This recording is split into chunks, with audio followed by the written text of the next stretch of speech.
Closing its doors, ITT Technical Institute announced it is shutting down all 130 campuses nationwide, including Rancho Cordova and Lathrop.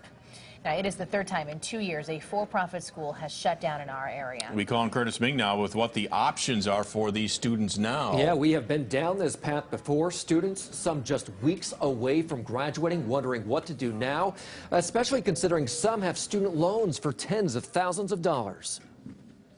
I woke up to an email this morning at about Electrical engineering student Josh Wooten, just one of 40,000 students learning their college is no more. Literally, ITT Tech is done.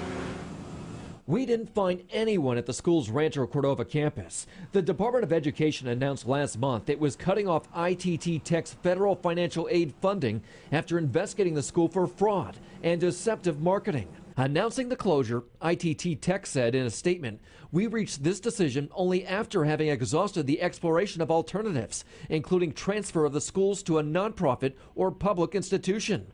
It called the federal action complete disregard by the U.S. Department of Education for due process. What does everybody do about their student loans? The state's Department of Consumer Affairs says you can try and transfer your credits.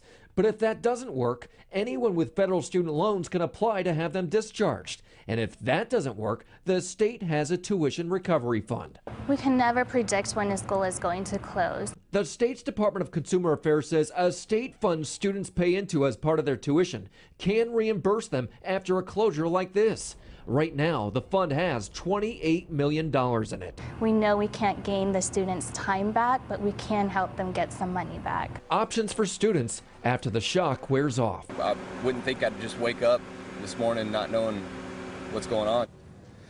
Now, the state says in the coming weeks it'll have workshops for students to get one-on-one help. According to the state, ITT has agreed to give students their transcripts. Now, we've got guides to help those students impacted on the Call Curtis Facebook page. As we mentioned, this is the third for-profit closure in our area in just the past 2 years. Corinthian, which ran Heald, Wildtech, and Everest shut down. So did Marinello Schools of Beauty, and now ITT Tech.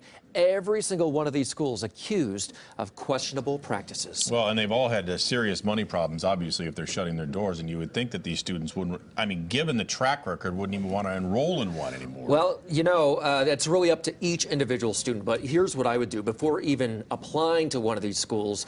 If you're interested in a certain line of work, call up an employer in that field and say, hey, where do you recommend I go to school?